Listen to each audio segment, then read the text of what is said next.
Subject, এবং সেই জায়গায় দাঁড়িয়ে আজকে কি কোন দিকটা নিয়ে আমরা আলোচনা করতে পারি? আজকের মানে মানুষের জীবনে তো অর্থটা সব থেকে আগে দরকার।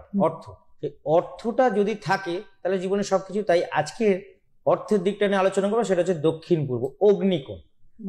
অগ্নিকোণটা নিয়ে আলোচনা করেন। অগ্নিকোণটা হচ্ছে আমাদের এমনই একটা বাস্তুর দিক যেখান থেকে আমাদের টাকা পয়সার ফ্লো হয়, টাকা পয়সা আসে। আমরা যদি সেই জায়গাটায় ভুল করি বা ভুল কিছু করে রাখি, টাকা পয়সা সেখানেই কিন্তু আটকে থাকবে, সেখান থেকে আর কিন্তু আসবে না। এতে কি হবে? বাড়ির অভাব অনটন দেখা দিতে পারে। এই অগ্নিকোণ হচ্ছে দক্ষিণ পূর্ব বা পূর্ব দক্ষিণকে বলা হয় অগ্নিকোণ। অগ্নিকোণ মানে এই অগ্নিকোণ হচ্ছে আগুন। আমরা এক কথায় বুঝি আগুনের দিক। এখানে কখনো যদি ভুল করে আমরা ঠাকুর ঘর করে ফেলি, কি হতে পারে?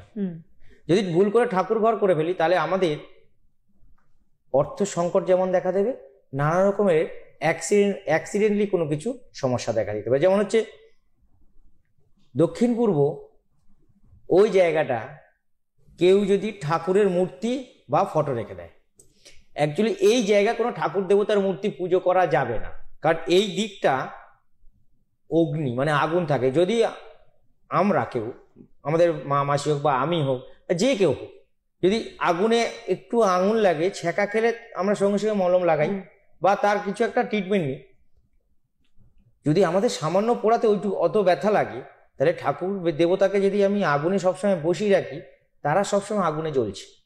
তাহলে আমার কোনো বিপদ হলে কে আটকাবে? ভগবান, যাকে আমি বিশ্বাস করি। তিনি যদি আগুনে জ্বলে তাহলে আমাকে কে বাঁচাবে? তিনি তো নিজেই পুড়ছে, তাহলে আমাকে কেউ বাঁচাবে না। যে অনেকে বলে না যে আজকের আমার বাড়িতে হঠাৎ কারণ ছাড়াই একজনের ডেথ হয়ে গেছে বা মৃত্যু হয়ে গেছে, কোনো কারণ ছাড়া। কারণ ছাড়া না, কারণ আছে। বাড়ির যদি পূর্ব বা দক্ষিণ পূর্ব বা পূর্ব দক্ষিণে অগ্নিকোণে যদি ঠাকুরঘর থাকে, 100% কেউ আটকাতেই পারবে না, বা ওভারঅল কেউ আটকাতেই পারবে না অ্যাক্সিডেন্ট, বিপদ, যে কোনো বিপদ বাড়িতে। সেই শুধু কি রাস্তায় গাড়ি অ্যাক্সিডেন্ট সেটা বলবো না, বাড়িতে কোনো অগ্নিসংযোগ হয়ে হতে পারে, মানে বিপদ হতে পারে, যে কোনো চরম বিপদ। আর ভুল করে যদি এখানে ঠাকুরের প্রতিনিয়ত পুজো করা হয়, এই ঘটনা তো ঘটবেই। এখানে বছরে একবার পুজো করা যেতে পারে, যে কোনো একবার পুজো করা যেতে পারে। সেটা হচ্ছে যে কোনো অমাবস্যা বা পূর্ণিমাতে একটা দিন পুজো করা যেতে পারে। তারপরে ওখানে মূর্তি বা ফটো সরিয়ে দিতে হবে। আজকে যার বাড়িতে আপনারা যাবেন, দেখবেন কারোর বাড়িতে অ্যাক্সিডেন্ট হয়েছে, আপনারা যে কেউ তার বাড়িতে ঢুকবেন, ঢুকে দেখবেন দক্ষিণ পূর্ব দক্ষিণে ঠাকুর ঘর রয়েছে, বা ঠাকুর ঘর না থাকলেও ঠাকুরের কোনো মূর্তি বা ফটো অবশ্যই ওখানে লাগানো থাকবেই।